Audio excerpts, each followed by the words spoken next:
Uh-oh, your airliner is filling up with people, so you hurry, looking for your comfy window seat and hoping to meet some pleasant neighbors, because a 6-hour-long flight to Hawaii with the ability to place your arms and legs as you want is an excellent start to your vacation. You relax into your window seat, already thinking of sunbathing on the beach once you reach your destination. You greet your first neighbor, who takes the aisle seat. You see the flight attendants are about to close the doors. You breathe out and stretch your legs. No more neighbors. Suddenly, the last passenger runs up to your row. It's as if he appeared out of nowhere. He tells you that you have taken his seat. You can't believe it. The flight attendant comes and asks you to vacate his seat. But why? You reserved online the window seat. You have no time to argue as the plane is taking off. So, you move to the middle seat. The guy puts his elbows on the armrests. Your aisle seat neighbor has already occupied the other armrest and put on his earphones. Huh? Seems like you are left without any space for your elbows. Let the silent telepathic fight for the armrests begin. You already know all kinds of middle seat neighbors as you fly frequently. Which one are you? The passenger who occupies both armrests is what we call universal, because he thinks he is the center of the universe, and the window and aisle seat passengers have to stay in their respective corners. He might narrow down the communication to elbow fights. Here, we recommend marking your armrest territory with words, no matter how awkward it might seem. But this doesn't sound like you. The switching passenger is the one who sometimes uses the left-hand armrest and then switches to the right. It's usually peaceful coexistence. Here, the communication remains friendly, with you exchanging smiles as you touch each other by accident. That's already closer to you, but not completely. There's also that shy passenger that uses neither the right nor the left side of the seat. He usually sits straight and awaits his arrival at the destination. He is afraid of any elbow contact with his neighbors, but he doesn't look like you either. The cooperative passenger constantly uses the front half of the armrest and shares the other part with a neighbor. So you know there's a spot for your elbow and your neighbors know theirs, and zero unnecessary contact is guaranteed. Aha! It sounds like you.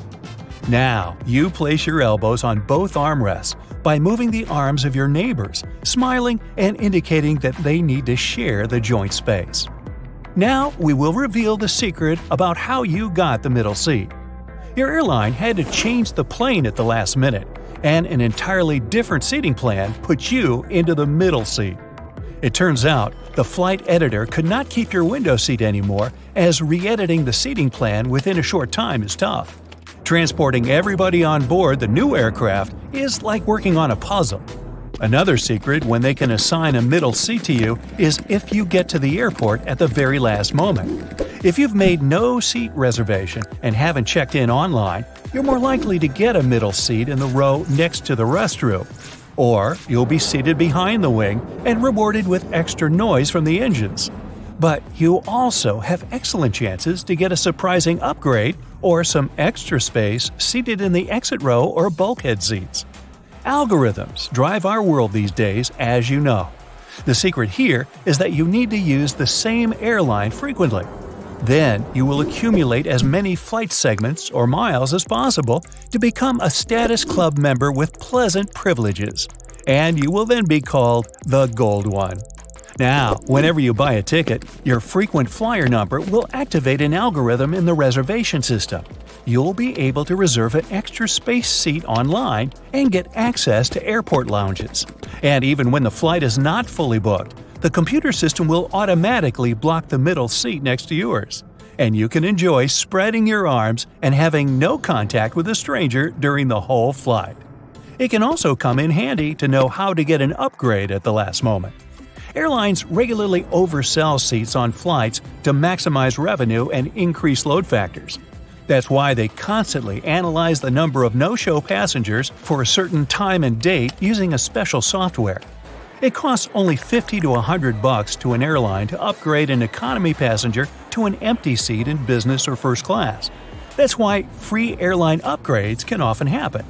But for you, it's essential, especially if you're on a long flight.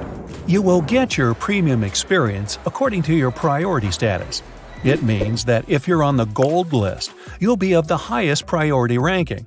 Then the computer program will show the gate agent that your economy seat is no longer valid. The gate agent will change your seat number from 6A to 1A, and it means you can look forward to getting top service. And you will be the lucky one who gets a fancy drink, filet mignon, and a cozy seat on the more luxurious side of the cabin divider. Now, here's another secret. If you fly solo, you will have upgrades more often given to you rather than groups. If you order a special meal in advance, you will not get a free upgrade, as your meal cannot be upgraded with you. An airline controls the meal numbers and will not serve a special economy meal in business class.